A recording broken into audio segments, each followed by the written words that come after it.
माझी पार्श्वभूमी सांगायची तर मला लहानपणापासून अस्थम्याचा त्रास होता.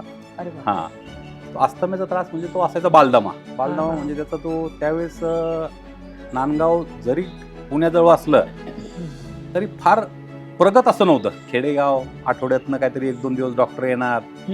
डॉक्टर भंडारी म्हणून वडिलांचे मित्र होते, ते तिथं पूर्वी काय म्हणायचे त्याला, PSC म्हणजे प्रायमरी हेल्थ सेंटर. अच्छा. तर ते 4-5 गावं मिळून ते सेंटर असायचं.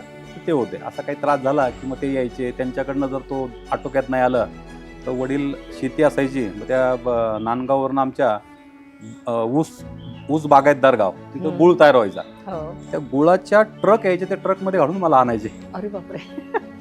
पुण्याला. सटे क्यूट आहे. 11वीला SP कॉलेजला ॲडमिशन घेतली. परत तेच SP कॉलेजला हॉस्टेलला रूम मिळाली.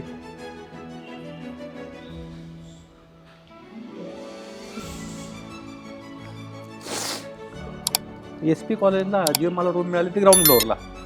SP कॉलेजला सगळं ते ग्राउंडला पाणी मारायचे, त्या रूमला सरदावा. अरे बापरे. तिथं अस्थम्याचा त्रास अजून वाढला माझा. म्हणजे सगळ्या मुलांचे कपाटांमध्ये अभ्यासाची पुस्तकं असायची, माझ्या औषधाच्या बाटल्या असायच्या, पूर्ण कपाटभर औषधाच्या बाटल्या असायच्या. फ्रूट अँड ट्रंक रेस्टॉरंट इतकं चालत होतं की त्याचे 3-3, 4-4 महिन्याच्या पार्टीज बुक असायच्या. अरे वा. आणि एक दिवशी पहाटे 5 वाजताच फोन आला, तेव्हा तुमच्या रेस्टॉरंटला आग लागली. आई गं. तसंच धीरज उठून गेला. पूर्ण रेस्टॉरंट खाक झालं होतं. हो ना. नशीब आपलं चांगलं की जीवितहानी झाली नाही त्याच्यावर.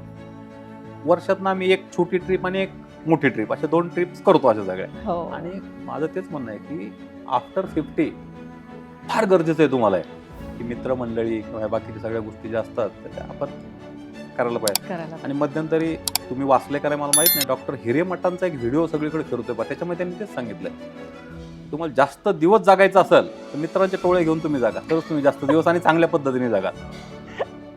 वडील गेले. वडील गेल्यानंतर मी असा विचार केला की वडिलांनी आपल्या एवढं समाजकार्य केले, सगळ्या गोष्टी केल्यात. 87 वर्ष वय होतं. वाईट वाटणं साहजिक आहे आपल्याला. पण आपण थोडंसं काहीतरी वेगळ्या पद्धतीने त्यांचं कार्य पुढे घेऊन जाऊ किंवा काय, असं डोक्यात विचार चालू होते. मग आमच्यामध्ये एक 11 महिने झाल्यानंतर वर्षश्राद्ध करतात. तर ते वर्षश्राद्ध कसं करायचं, जनरली आमच्या समाजामध्ये एक पांढरं पत्र, त्याच्यावर काळं अक्षरं आणि दुःखद निधन झाले या तारखेला तुम्ही वर्षश्राद्धाला या. आणि असा एक दुःखद कार्यक्रम असतो. ज्याच्याकडे पत्र जातो तो सुद्धा तो कोपरा असा फोल्ड करतो, दुःखाचं पत्र आहे म्हणून, आणि कोपऱ्याला ठेवून देतो.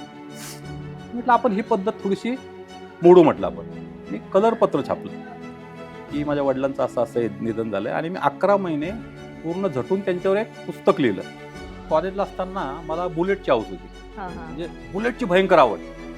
कारण तिथं माझा मित्र होता राजू म्हणून, त्याच्याकडे बुलेट होती. त्याची बुलेट वगैरे मी चालवायचो. तर मी वडिलांकडे हट्ट धरला, मला बुलेट पाहिजे. त्यांनी सांगितलं बुलेट मी घेऊन देईल, पेट्रोल भरायला पैसे देणार नाही. म्हटले चालेल का तुला. मग त्यावेळेस मला कळलं की ज्या दिवशी आपल्याकडे पेट्रोल भरायची आपली ऐपत होईल त्यावेळेस आपण गाडी घ्यायला पाहिजे. त्याच्यानंतर जेव्हा धीरजचा जन्म झाला त्यावेळेस मी पहिली यामा मोटरसायकल, किंवा यामाची फार क्रेज होती त्यावेळेस.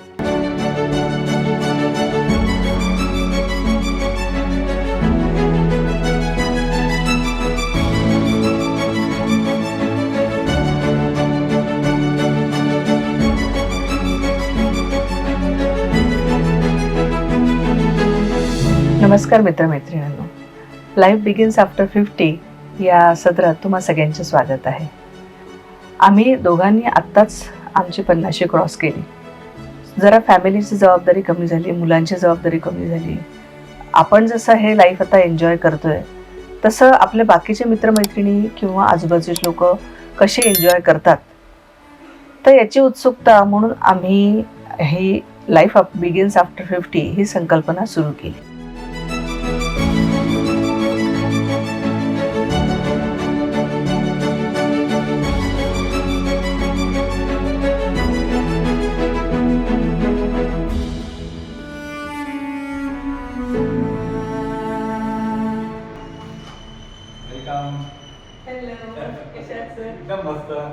नमस्कार, मी अपराजिता. लाईफ बिगिन्स आफ्टर 50 या पॉडकास्टमध्ये आज आपण एका छान व्यक्तिमत्वाला भेटायला आलेलो आहे. प्रमोद वणी सर, नमस्कार. प्रमोद वणी सरांची ओळख द्यायची म्हणली तर he is a successful businessman आणि फिटनेसच्या बाबतीत ते खूप जागरूक आहे. म्हणजे स्वतःच नाही तर इतरांना घेऊन पण ते जरा सगळ्यांकडनं एक्सरसाइज करून घेतात आणि अ व्हेरी इमोशनल मॅन. तर आज आपण प्रमोद सरांकडनं त्यांचं जाणून घेऊया त्यांच्या लाईफबद्दल. तर सर मला तुम्ही पुण्यातले की कुठले तुमच्या नाही, लहानपणाबद्दल सांगा जरा. आम्ही प्रॉपर खानदेशचे. खानदेश म्हणजे चाळीसगाव, जळगाव, भुसावळ, मालेगाव तो पट्टा सगळा खानदेशचा. परंतु माझं बालपण सगळं पुण्यात, म्हणजे पुण्याजवळ नांदगाव म्हणून गाव आहे. तिथं माझे वडील प्राथमिक शिक्षक होते अच्छा. आणि इथून पुण्यापासून ते आहे 75 किलोमीटर. त्यामुळं नांदगाव आणि ह्या पुणे परिसरातच सगळं बालपण गेलेलं आहे. बरं. म्हणजे गावात शिक्षण पण तिकडेच झालं? माझं 1ली ते 10वी पर्यंतचं शिक्षण झालं नांदगावला ओके. आणि 10वी नंतर 11वीला ॲडमिशन घेतली SP कॉलेजला. SP कॉलेजला ज्यावेळेस ॲडमिशन घेतली तर साधारण मला माझी पार्श्वभूमी सांगायची तर मला लहानपणापासून अस्थम्याचा त्रास होता. अरे बापरे. हां, तो अस्थम्याचा त्रास म्हणजे तो असायचा बालदमा. बालदमा हां. म्हणजे त्याचा तो त्यावेळेस नांदगाव जरी पुण्याजवळ असलं तरी फार प्रगत असं नव्हतं. खेडेगाव, आठवड्यातनं काहीतरी 1-2 दिवस डॉक्टर येणार. डॉक्टर भंडारी म्हणून वडिलांचे मित्र होते, ते तिथं पूर्वी काय म्हणायचे त्याला PSC म्हणजे प्रायमरी हेल्थ सेंटर. अच्छा. तर ते 4-5 गावं मिळून ते सेंटर असायचं. तर ते होते. असा काही त्रास झाला की मग ते यायचे. त्यांच्याकडनं जर तो आटोक्यात नाही आलं तर वडील शेती असायची. मग त्या नांदगाववरून आमच्या ऊस बागायतदार गाव, तिथं गुळ तयार व्हायचा. हो. त्या गुळाच्या ट्रक यायचे, त्या ट्रकमध्ये घालून मला आणायचे अरे बापरे. पुण्याला. Take your time. नाही खरंच म्हणजे आपण असं म्हणतो की आता आपल्याकडे सगळ्या गाड्या आहेत, हे आहे. पण त्या काळात काळ आपण तो काळ वेगळा होता. मग त्याच्यानंतर काय झालं, मला वडिलांनी 8वीला पुणे विद्यार्थीगृहात ॲडमिशन घेतली. तिथं पण तेच की थोडा त्रास होणं किंवा बाकीच्या सगळ्या गोष्टी. तर एक दिवशी मी 15 दिवस थांबलो आणि पुणे विद्यार्थीगृहातनं पलायन करून डायरेक्ट नांदगावला गेलो. तर त्याच्यानंतर मग परत 3 वर्ष नांदगावला काढले. म्हणजे 1ली ते 7वी, मग 8वी, 9वी, 10वी. 11वीला SP कॉलेजला ॲडमिशन घेतले. परत तेच SP कॉलेजला हॉस्टेलला रूम मिळाली.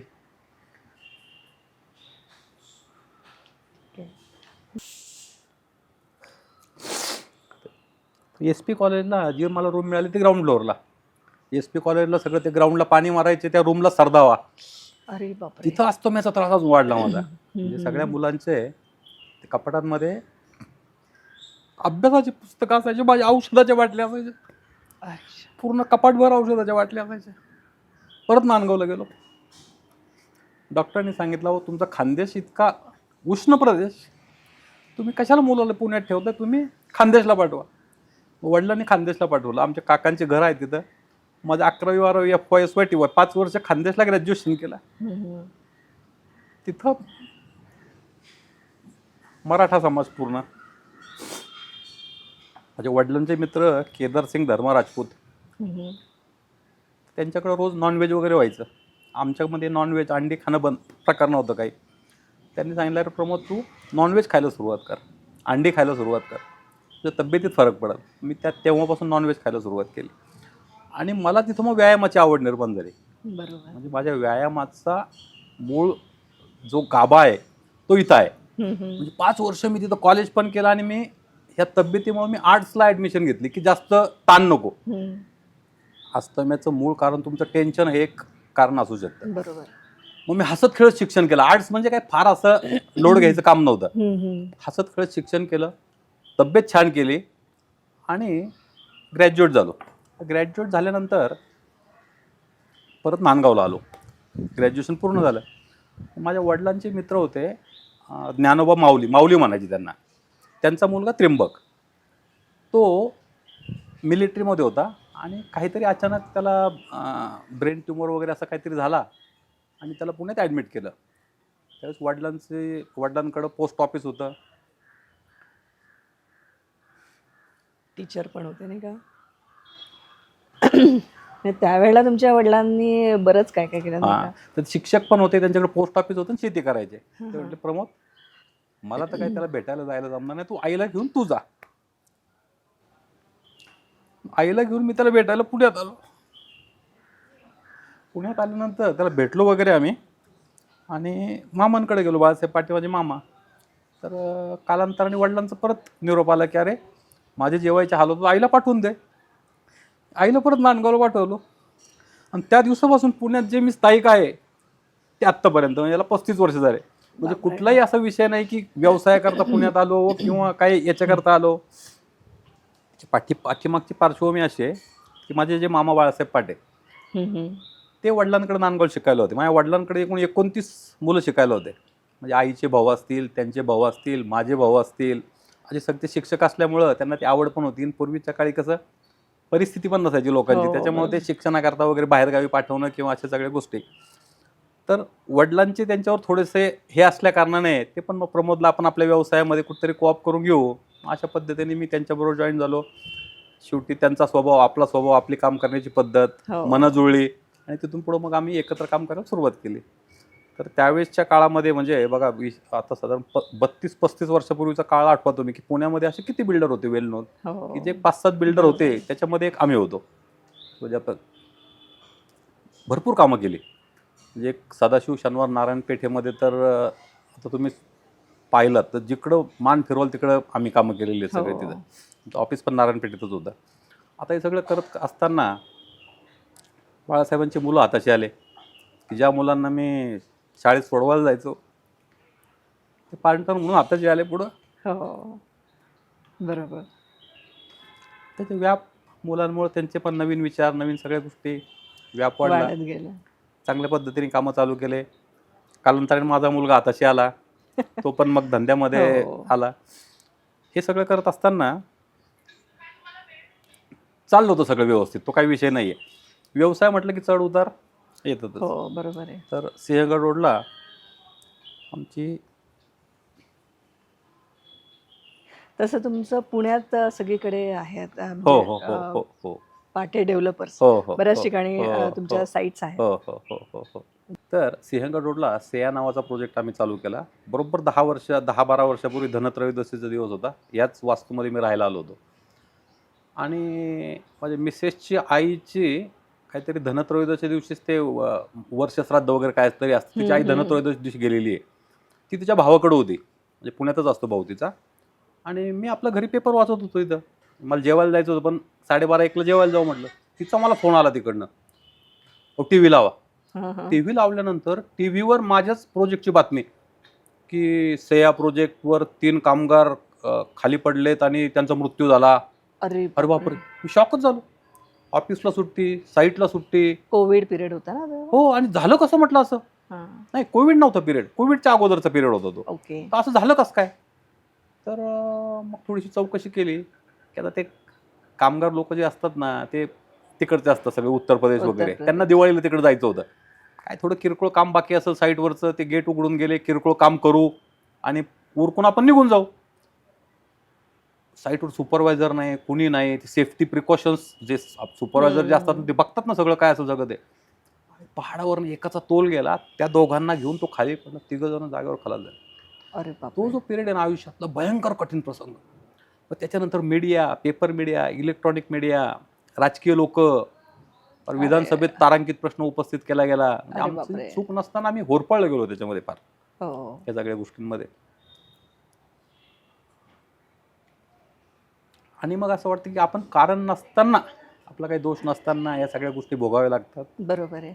पण त्यातनं तुम्ही म्हणजे सगळं त्याच्यातनं फाईट करून झालं म्हणजे सगळं बाहेर त्याच्यातनं आलात. बाहेर आलो सगळ्या गोष्टी. तर आयुष्यामध्ये या काही घटना अशा घडतात बरोबर आहे. की ज्या आपल्या हातात नसतात, परंतु त्याचं हो. आपल्याला भोगावं लागतं. बरोबर आहे. येस. त्याच्यानंतर स्कीम पूर्ण झाली, त्या लोकांना आपण ताबे दिलेत. तर लोकांना बिचारांना त्यांचा काही दोष नसताना स्ट्रगल करावा लागला फ्लॅट परचेसरला, हो, बरोबर. की त्यांचा काही दोष नाही ना याच्यामध्ये. हो, बरोबर आहे. स्कीम लांबली, पोझिशन लांबले, त्यांना मानसिक त्रास झाला, सगळ्या गोष्टी. आता आपण जरा थोडंसं वेगळ्या साईडला बोलूया. मनीषा मॅडम तुम्हाला कशा भेटल्या? आता म्हणजे तुमचं अरेंज मॅरेज नाही की नाही लव्ह नाही, मॅरेज? आमचं अरेंज मॅरेज आहे. माझे मामा गोपाळ काशीनाथ पाटे, ते खानदेशलाच असायचे, रांजणगावला. तर माझ्या मिसेसचं गाव बहाळ. तर त्यांचे बहाळला तिकडनं काहीतरी नातेसंबंध असे वगैरे होते आणि माझे सासरे त्यांच्या परिचित होते चांगले. तर त्यांनी माझ्या वडिलांना सांगितलं की प्रमोद करता ही मुलगी पाहायला काही हरकत नाही. वडील जाऊन पाहून आले. मला म्हणले, प्रमोद मुलगी फार छान आहे, तू पण पाहून घे, आवडली तर आपण लगेच साखरपुडा. मी मुलगी पाहायला गेलो आणि लगेच आमचा तिथं साखरपुडा करून टाकला त्यांनी. ज्यावेळेस माझं लग्न झालं त्यावेळेस तिने 12वीची परीक्षा दिली होती. अच्छा. हो. ओके. साधारण 18 वर्ष नुकतंच संपलं होतं तिचं. हो. लग्नानंतर तिचा रिझल्ट मी इथं घेतला हातात. अरे वा. माझं ग्रॅज्युएशन झालं होतं आणि ती 12वी झालेली होती सगळे ते. असा त्यांच्यामुळं आमचा योग आला सगळा तो. आणि मग धीरज झाला. हां. तुम्हाला 2 मुलं नाही का? मला धीरज 2 आणि मुलं, जागृती. एक धीरज आणि जागृती. आणि धीरज आता काय करतो? तर धीरज कन्स्ट्रक्शन व्यवसायामध्येच आहे.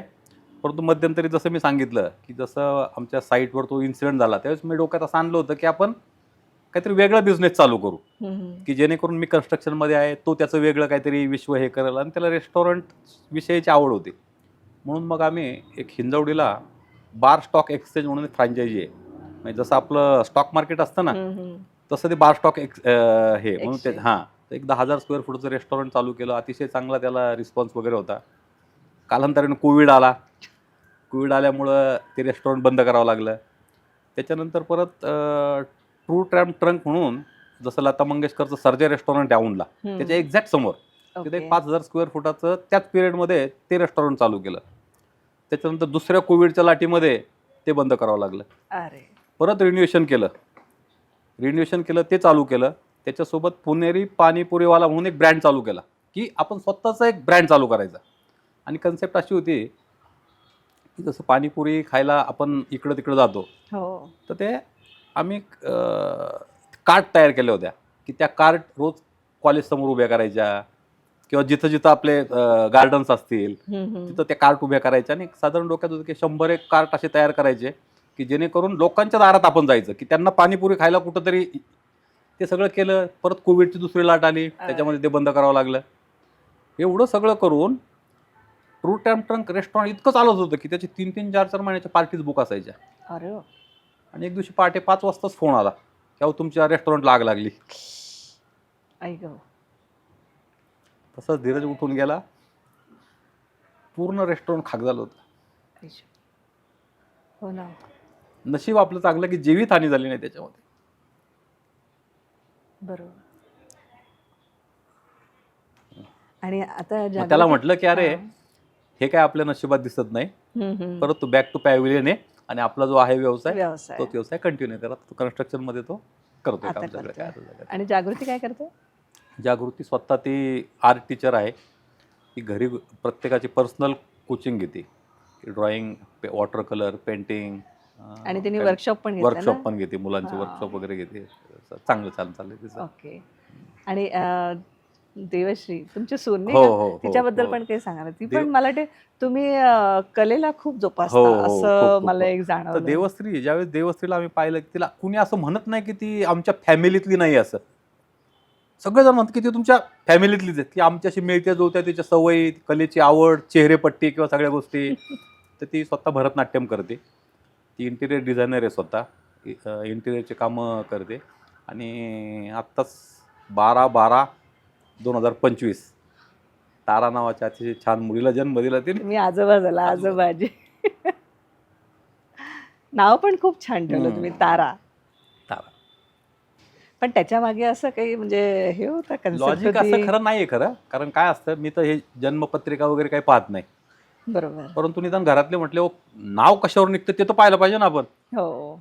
ते तवरनं निघत होतं. तर तवरनं निघत होतं तर आम्ही सगळ्यांनी चर्चा केली. ती दिसायला त्याशी ताऱ्यासारखीच आहे, तारा नाव ठेवू म्हटलं आपण तिचं.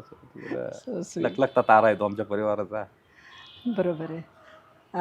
मला आता एक असं विचारायचं होतं की आता ही फॅमिली झाली आहे, तर तुमचे फ्रेंड सर्कल पण खूप आहे. तुमच्या आयुष्यात तुमच्या फ्रेंड्सला काय स्थान आहे असं? विषय सगळ्यात महत्त्वाचा कसा असतं, जसं आता आपण बोलताना मी काही गोष्टी भावनिक झालो. काही गोष्टी अशा असतात की आपण घरात बोलू शकत नाही. बरोबर. त्याच्याकरता मित्र लागतात. आमचा एक 8-10 जणांचा अतिशय चांगला ग्रुप आहे की जेणेकरून आम्ही बाहेर गेल्यानंतर आउटिंगपेक्षा आम्ही रूममध्ये जास्त असतो. रात्रभर आम्ही बसतो, गप्पा मारतो, पत्ते खेळतो, चर्चा. आणि व्यवसाय म्हटलं की प्रत्येकाला अडचणी असतात. कुणीच असं नाही की त्याला अडचण नाही, जरी कुणी दाखवत नसलं तरी अडचणी असतात. त्या मांडल्या जातात, त्याच्यावर सोल्युशन काढले जातात की प्रत्येकाला प्रत्येक अडचण कसली असते, त्याच्यावर त्यांनी काय पद्धतीने मार्ग काढला आहे, तर त्याला सोल्युशन्स काय आहेत का सगळ्या गोष्टीचे, त्या पद्धतीने सगळं. म्हणजे फॅमिली व्यतिरिक्त म्हणजे फ्रेंड्सना पण तेवढंच महत्त्व तेवढंच आहे. तेवढंच तेवढंच तेवढं तेवढं आणि बरोबर. आम्ही आत्ता तरी थोडंसं प्रत्येकाच्या जबाबदाऱ्या वाढल्यात. कुणाकडे लग्न, कुणाचं आता माझ्याकडे जसं लग्न झालं मुलीचं, मग आता नातीचा जन्म झाला. मग एखाद्या वेळेस मला जाता येत नाही तर मग ते जातात.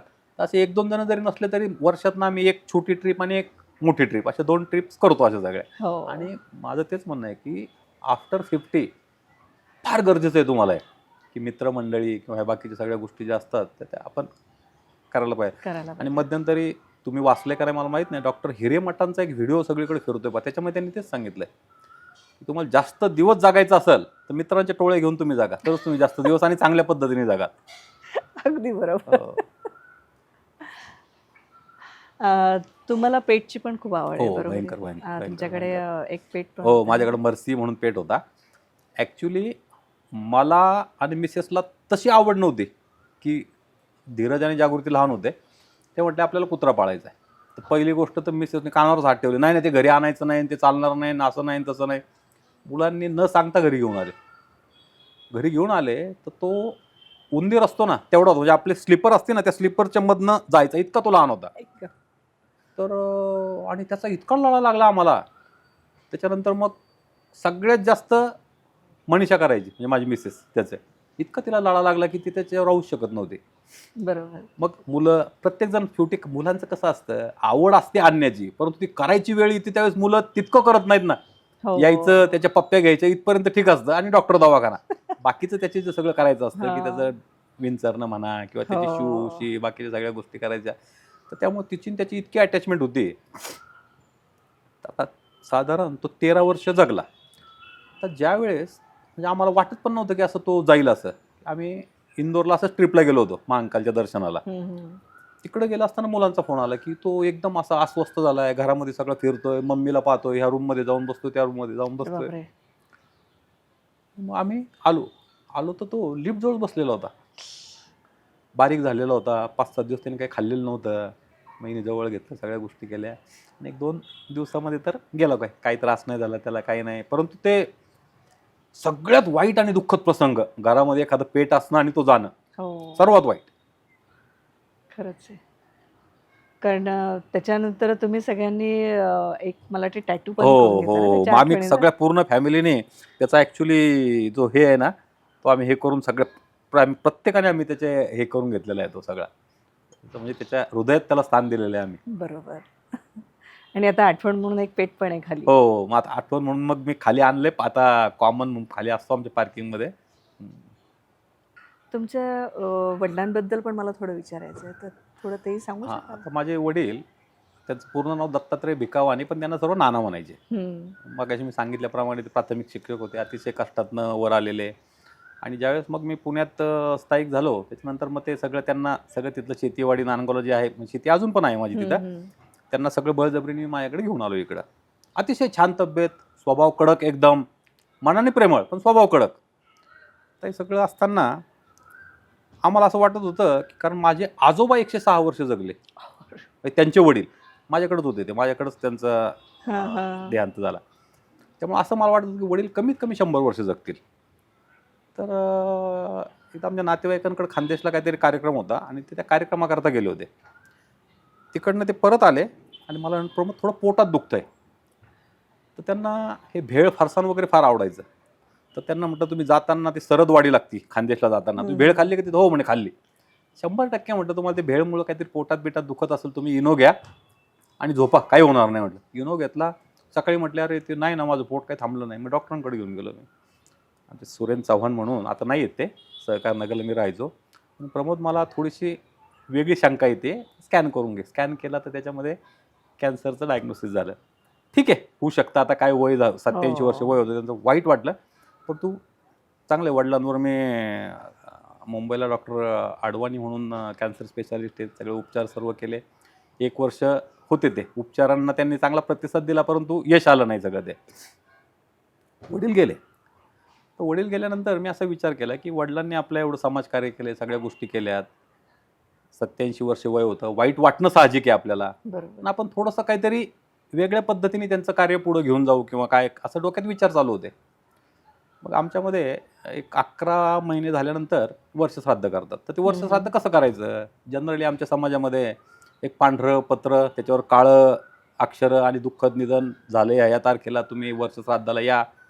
आणि असा एक दुःखद कार्यक्रम असतो. ज्याच्याकडे पत्र जातं तो सुद्धा तो कोपरा असा फोल्ड करतो, दुःखाचं पत्र आहे म्हणून, आणि कोपऱ्याला ठेवून देतो. म्हटलं आपण ही पद्धत थोडीशी मोडू म्हटलं आपण. मी कलर पत्र छापलं की माझ्या वडिलांचं असं असं निधन झालं आणि मी 11 महिने पूर्ण झटून त्यांच्यावर एक पुस्तक लिहिलं की कुठल्या कुठल्या लोकांना त्यांच्याविषयी काय वाटतं. तर ते होते त्यावेळेस आम्हाला माहिती नव्हतं, एवढं ते गेल्यानंतर आम्हाला कळालं की एक्झॅक्ट माझे वडील काय होते सगळे. मग ते पुस्तक मी लिहिलं आणि विद्यावाचस्पती डॉक्टर शंकर अभ्यंकर माझ्या असं डोक्यात होतं की या पुस्तकाला त्यांनी प्रस्तावना द्यावी आणि वडिलांच्या कार्यक्रमाला त्यांनी यावं. आणि मी फोन केला, असं असं आहे, तुम्हाला मला भेटायला यायचं आहे. म्हणे काय काम होतं? म्हटलं असा असा कार्यक्रम आहे वडिलांचा. तर ते म्हटले खरं अशा कार्यक्रमांना मी आत्तापर्यंत कधी आलेलो नाही, मला पुस्तक तुम्ही वाचायला पाठवा, पहा तुम्ही काय आहे ते. पुस्तक वाचायला पाठवलं, त्यांना ते इतकं आवडलं, त्यांनी मला दुसऱ्या दिवशी फोन केला, अतिशय छान पुस्तक आहे, मी प्रस्तावना पण लिहिणार आणि कार्यक्रमाला पण येणार. त्यांनी त्या पुस्तकाला छानशी प्रस्तावना लिहिली आणि त्यांच्या हस्ते मी त्या पुस्तकाचं प्रकाशन केलं आणि एक आगळा वेगळा कार्यक्रम केला की जो दुःखद कार्यक्रम असतो, एक दुःखाची छटा असते कार्यक्रमावर, पण तो असं वाटू दिलं नाही कुठे की तो कार्यक्रम अतिशय दुखवट्याचा कार्यक्रम आहे किंवा काय. तर माझं पण मत आहे की समाजामध्ये ज्या काही आपल्या प्रथा आहेत की आपले वाडवडील असतात, त्यांनी आपल्याकरता इतकं चांगलं आयुष्य वेचलेलं असतं, तर त्यांनी पूर्ण एकदा त्यांचा आयुष्याचा त्यांनी उपभोग घेतल्यानंतर एक साधारण ठराविक कालावधीनंतर ते सोडून जाणार आहेत आपल्याला. त्याचं दुःख तर आहे, दुःख करायला पण पाहिजे, पण त्याच्यातनं आपण वेगळी काही कन्सेप्ट घेऊन पुढे जाऊ शकतो का किंवा असं काही करू शकतो का? बरोबर. आणि सेम मला वाटते धीरज आणि देवश्रीच्या पत्रिकेबद्दल पण धीरज तुम्ही तसंच. देवश्रीच्या लग्नाचं पण मी तेच, म्हणजे मला पहिल्यापासून माझा कुठलाही बुवाबाजी म्हणा किंवा ज्योतिषी म्हणा, श्रद्धा आहे, भरपूर श्रद्धा आहे, अंधश्रद्धा अजिबात नाही. त्यामुळे कधी अंधश्रद्धा. कोणाला हात दाखवणं आत्तापर्यंत. तर ज्यावेळेस मग धीरजचं लग्न करायचं ठरलं, तर त्यावेळेस त्याला विचारलं की धीरज आता लग्न करायचं तुझं, काही तुझं असेल तर मोकळ्या मनाने सांग, नाही तर मग आम्ही मुली पाहतो. तो म्हटलं तुम्ही मुली पहा, फक्त अट एकच आहे की मला पुण्यातली मुलगी करायची. म्हणजे त्याच्यात म्हटलं ठीक आहे, काय हरकत नाही. आम्ही पुण्यात मुली पाहायला सुरुवात केली. तर माझी साली असती नाशिकला, साली म्हणजे बायकोची बहीण, बायकोची हां, बहीण. तिने एक स्थळ सुचवलं देवश्रीचं. त्यांना खरं लग्न करायचं नव्हतं, पण माझ्या सालीच्या आग्रहाखातर ते म्हटले ठीक आहे तर आपण पाहून घेऊ. आणि तो कोविडचा पिरियड होता. तर मग त्यांना मी म्हटलं की तुम्हीच जर इकडं आलात तर बरं होईल, म्हणजे आम्ही सगळे तिकडे येण्यापेक्षा किंवा काय, माझ्याकडे पण वयस्कर आई आहे, सगळ्या गोष्टी आहेत, चालेल म्हटले. तर ते मुलीला घेऊन इथं आले, मुलगी वगैरे पाहिली. देवश्री तुम्ही पण पाहिलेलं आहे, त्याची नाकारण्यासारखं असं काही नव्हतं. आणि लगेच तिला होकार देऊन टाकला, सगळ्या गोष्टी झाल्या. तर त्याच्यानंतर असं कळलं की त्यांचं आमचं गोत्र एक आहे, त्यांची आमची देवी एक आहे. तर ॲक्च्युली सगोत्री म्हणतात त्याला, सगोत्री म्हणा किंवा असं काही करत नाहीत खरं कधी. पण मी ते पाहिले पण नाही आणि त्याच्यामुळे मला काही तसं ते वाटलं पण नाही काही सगळं. काही पण त्याच विचाराचे आहेत ते, म्हणजे मला पण काही अडचण नाही. अशा पद्धतीने धीरजचा विवाह झाला. तसंच जागृतीने पण अनुरूपवर मुलगा शोधला. मला म्हणे पप्पा तुमची एकदा मीटिंग करून देते. म्हटलं घरी आत्ता आणू नको, एकदा जर होकार असेल त्यावेळेस आपण घरी बोलू. आम्ही कॅफेमध्ये भेटलो, सगळी मुलाची मी चौकशी केली. त्याला मी तेच सांगितलं की मला संपत्ती तुझी किती आहे मी विचारणार पण नाही, विचारायचं पण नाही मला. तुझं घर कुठं आहे, तू राहतो कुठं हे पण विचारणार नाही म्हटलं. ती जागृती बघल तिला कुठं राहायचं, काय राहायचं सगळं ते. तुला कुठलं व्यसन आहे का, तू व्यायाम करतो का, या 2 गोष्टी विचारल्या. आणि बाकी शेवटी मुलीच्या संसाराकरता सॅलरी किती आहे आता ते तर विचारायला पाहिजे आपण, तो तिचं हे करू शकेल का. तर म्हटलं मला उद्या सगळे पेपर्स तू पाठवून दे. त्याने मला सगळे मेल केले पेपर्सचे, सॅलरी स्लिप सगळे. तो जे बोलला होता आणि ते जे पाठवलं त्यात काडीचा फरक नाही. मी त्याच्यात पाहिलं की हा मुलगा सच्चा आहे. त्याच्यानंतर ठरल्यानंतर मग त्याचं घर पाहायला आम्ही गेलो. अच्छा. कारण तो क्रायटेरियाच नव्हता की त्याचं घर समजा छोटं असतं मोठं असतं तर ते पाहिल्यानंतर मी निर्णय बदलणार नव्हतो. त्यावेळेस पण आम्ही कुठं पत्रिका पाहिली नाही, कुठं काय, फक्त त्या आमच्या व्याहीनबाई ज्या आहेत ना त्या मोरया गोसावी मंदिराजवळ राहतात, तर त्या ठरलं म्हणून प्रसाद ठेवायला गेले. तर गुरुजींना काहीतरी त्यांनी दाखवलं, ते म्हणे अहो काय 36 गुण चांगले असतात वाटतं, हे दोघांचे काहीतरी 36 गुण जुळतात असं त्या म्हटलं. ठीक आहे तुम्ही पाहिलं असेल तर मला आनंद आहे, पण ते 36 गुण जुळले नसते किंवा काय असं तरी मला काही प्रॉब्लेम नव्हतं वाटलं कुठल्या गोष्टीचा. तर थोडंसं या पद्धतीने पण जर आपण जायला पाहिजे, थोडंसं बदलायला पाहिजे. कारण आता आपण सध्या पाहतोय की काय समाजात भोंदूगिरी चालली आहे किंवा आता सध्या नवीन जे प्रकरणं बाहेर येत आहेत, की श्रद्धा असावी पण अंधश्रद्धा नसावी. बरोबर तुम्ही आहे. श्रद्धेने तुम्ही कुठल्या गोष्टी करायला पाहिजेत किंवा माझ्या वडिलांचं तेच होतं. श्रद्धा होती. ते कधीही मंदिरात गेले नाहीत, लक्षात ठेवा. पण त्यांनी वाईट नाही केलं कधी कुणाचं. बरोबर. महत्वाचं ते. आणि तुम्ही बरेच अटॅच्ड होता तुमच्या हो, वडिलांशी भयंकर, का? भयंकर, आणि भयंकर. तुमच्या आईबद्दल पण? आई आता माझ्या आईचं वय 87 वर्ष वय आहे. आत्ता सुद्धा ती माझ्याकडे आहे इथं. ती पण रेग्युलर व्यायाम करणं, बाकीच्या गोष्टी. फक्त आता एक 3 महिन्यापासून तिचं थोडंसं जरा गुडघा, आता वयोमानाप्रमाणे दुखणार सगळं ते. हो. थोडंसं गुडघा दुखणं म्हणा किंवा बाकीच्या सगळ्या गोष्टी होत आहेत. माझी पण इच्छा आहे की तिने 100 वर्ष जगावं. इच्छा आहे, माहीत नाही आता काय काय होईल काय नाही सगळं. आणि जर तुम्ही मध्ये बकेट लिस्ट विषयी विचारलं होतं, तर ती आता वडिलांचा जसा मी कार्यक्रम केला तसं माझ्या डोक्यात आहे, ती गेल्यानंतर काही करायचं नाही, तिच्या हयातीत कार्यक्रम करायचा आहे. एक असं ठरवलेलं आहे, माहीत नाही आता पुढं काय होतंय किंवा काय सगळं ते. तर तिच्या हयातीत मग सगळे नातेवाईक तिला भेटतील, सगळ्या गोष्टी होतील. असं काहीतरी डोक्यात कल्पना आहे वेगळ्या पद्धतीने काही करायचं. तिला कीर्तन हो. प्रवचनाची फार आवड आहे. ती टीव्ही पाहत बसते, कीर्तन ऐकते, आध्यात्मिक पुस्तकं वाचते. तर त्या अनुषंगाने आपल्याला काही कार्यक्रम एखादा करता येतोय का, हम्म, काहीतरी हम्म. आहे डोक्यात, बघू. थोडं मनीषा मॅडम बद्दल सांगा ना. आम्ही एकत्र राहत होतो. म्हणजे माझे मामा बाळासाहेब, आमच्याकडे हम्म. माझा एक मावस भाऊ वगैरे होता. आम्ही सगळे एकत्र कुटुंबामध्ये राहणं. जो आम्ही माझ्या माहितीप्रमाणे 7-8 वर्ष एकत्र होतो. त्याच्यानंतर मी सहकार नगरला एक आनंदी म्हणून आमची स्कीम झालेली, तिकडे 1 बेडरूममध्ये शिफ्ट झालो. तिकडनं मग पाटी हाईट्स म्हणून शनिवार पेठेत आम्ही एक स्कीम केलेली आहे. हम्म. आजोबांना आणायचं होतं आणि त्यांना जिना चढता येणार नाही, म्हणून मी तिथं लिफ्ट असलेल्या फ्लॅटमध्ये आमच्या स्कीममध्ये मी फ्लॅट घेतला की जेणे जा मला आजोबांना आणायचं आहे. अच्छा. ते आजोबा माझ्याकडे तिथं होते. आणि तिकडनं मग पाटी हाईट्समधनं मग परत मी सहकार नगरला पाटी संस्कृती म्हणून 3 बेडरूममध्ये शिफ्ट झालो. पाटी संस्कृतीवरनं इकडं शिफ्ट झालो. आता ही मनीषा ज्यावेळेस माझ्या आयुष्यात आली तर अतिशय सोज्वळ, लागवी. वडिलांचा स्वभाव अतिशय कडक, माझ्या वडिलांचा. त्यांच्या पुढं ते अगोदरच त्यांनी तिला सांगितलं होतं की बाई माझा स्वभाव असा आहे.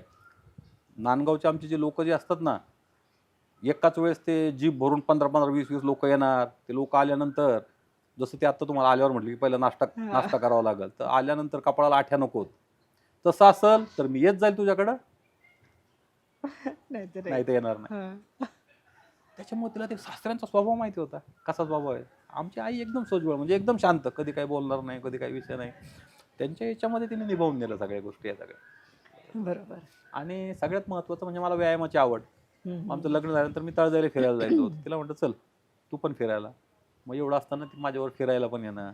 मी जिम जॉईन केली, जिमला माझ्यावर येणं. हो. नकार असा कुठल्या गोष्टीचा नाही की मला हे येत नाही, मी ते करणार नाही. म्हणजे प्रत्येक खांद्याला खांदा लावून प्रत्येक गोष्टीमध्ये. आणि व्यावसायिक इतक्या अडचणी असतात, तर त्यामुळं आपल्याला घरात लक्ष द्यायला वेळ नसतो. मुलांचं संगोपन करणं, त्यांच्याकडे लक्ष देणं, घरात आईवडिलांची काळजी घेणं, नातेवाईक सांभाळणं, हा सगळा पार्ट तिने पाहिला. म्हणजे आपण जे म्हणतो की बिहाइंड एव्हरी सक्सेसफुल हो मॅन हो. देर इज वन लेडी, तशा मनीषा मॅडम आहेत. आता एवढं मोठं 3,500-4,000 स्क्वेअर फूटचं घर, ते सांभाळणं, साफसफाई हो. करणं. बरं, मला स्वच्छतेची फार आवड आहे. आवड असणं आणि स्वच्छता करणं ह्या जमीन आसमानाचा फरक आहे. बरोबर. आवड सगळ्यांना असते, पण ते घरात कुणी करणारा असेल, कुणी पाहणारा असेल तर ते सगळं होतं सगळं. आता तिला पण काल सांगितलं तुम्ही 11 वाजता येणार आहेत, 11 वाजता येणार आहेत हा. सगळं घर वगैरे सगळं तिचं आपलं सकाळपासून मग चालू आहे सगळं. हे साफसफाई कर, त्या गोष्टी कर, हे सगळ्या गोष्टी. हो. तुम्ही आधी जे तुमचं शिक्षण झालं तेव्हा मला वाटतं गाड्या वगैरे असं काही नव्हतं, तर तुम्ही पहिली गाडी काय झालं, तेव्हा घेतली, मला I guess. मी कॉलेजला असताना मला बुलेटची हौस होती. हा हा. म्हणजे बुलेटची भयंकर आवड. कारण तिथं माझा मित्र होता राजू म्हणून, त्याच्याकडे बुलेट होती. त्याची बुलेट वगैरे मी चालवायचो. तर मी वडिलांकडे हट्ट धरला की मला बुलेट पाहिजे.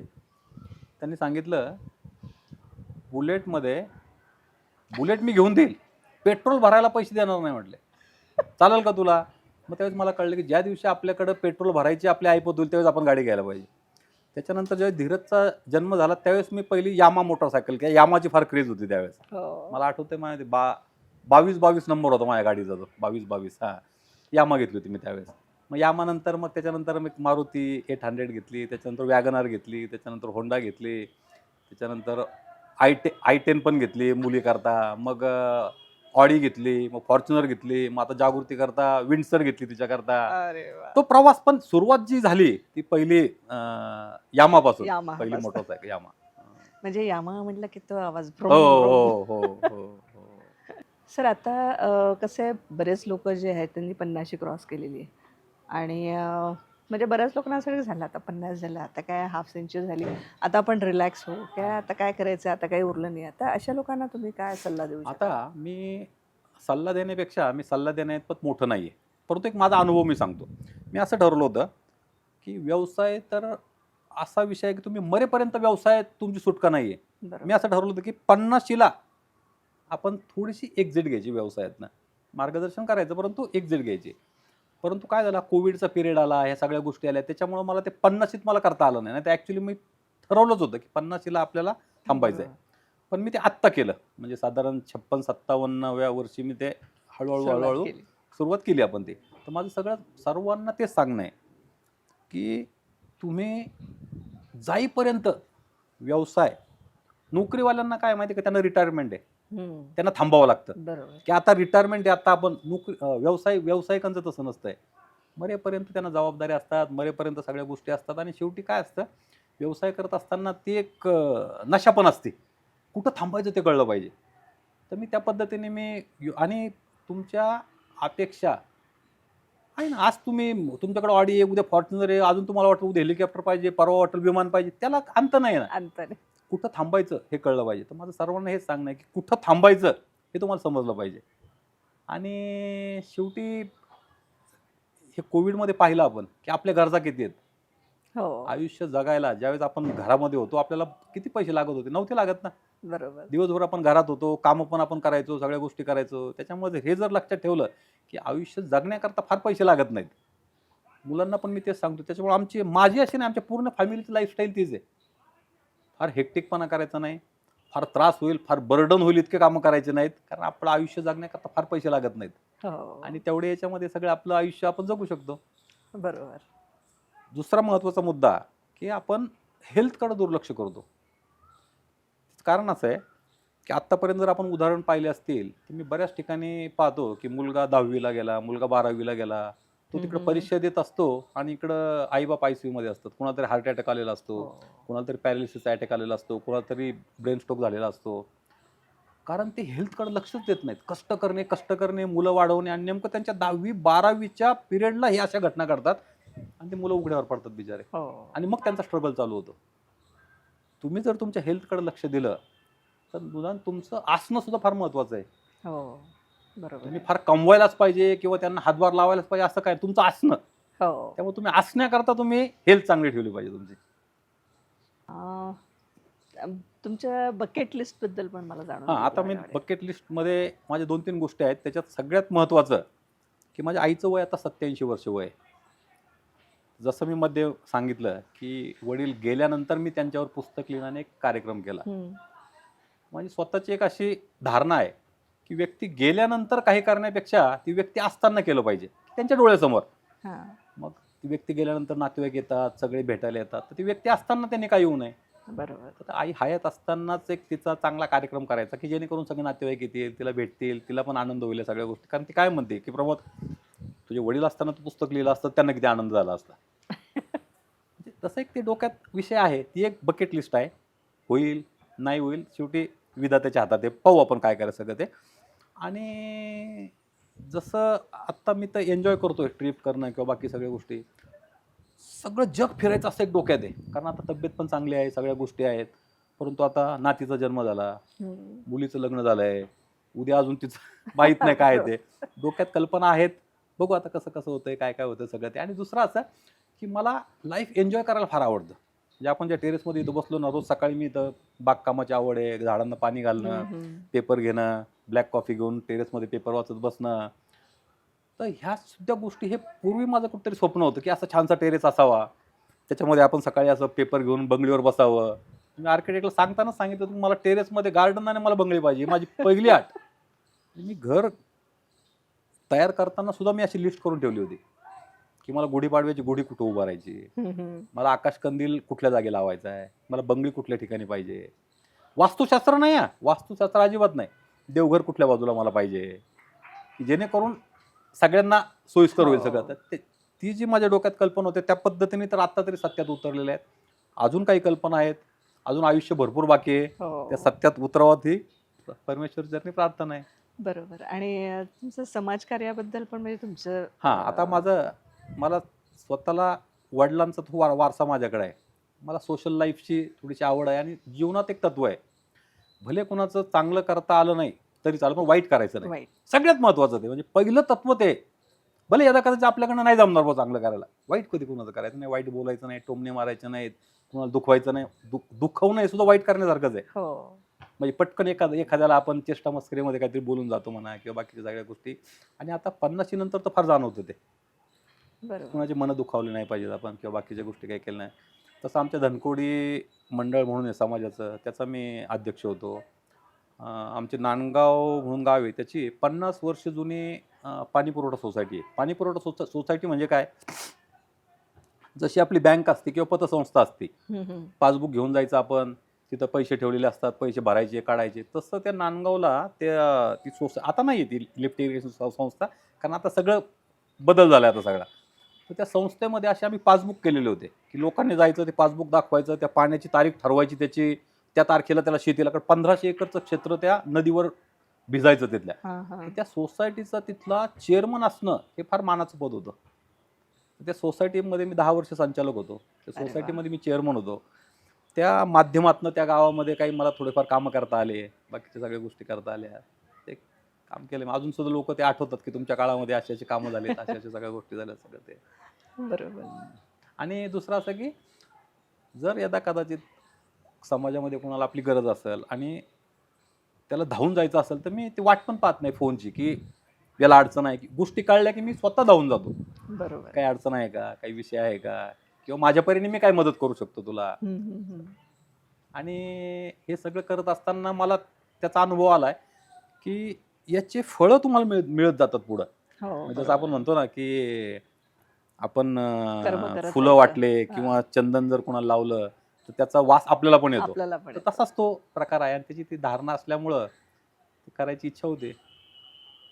सर, खरंच म्हणजे तुमच्याशी गप्पा मारून मला खूप छान वाटलं.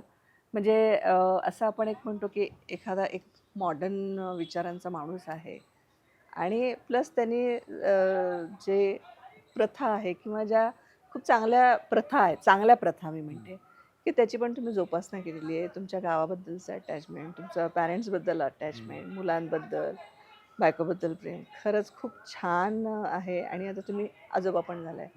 म्हणजे तुमच्याशी गप्पा मारून खूप छान वाटलं.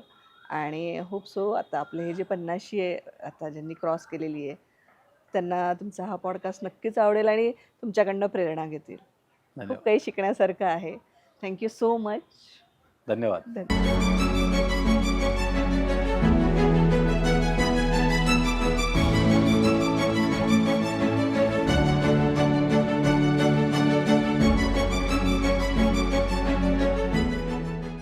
तर मित्रमैत्रिणींनो, हा पॉडकास्ट तुम्हाला कसा वाटला हे तुम्ही आम्हाला नक्की कळवा.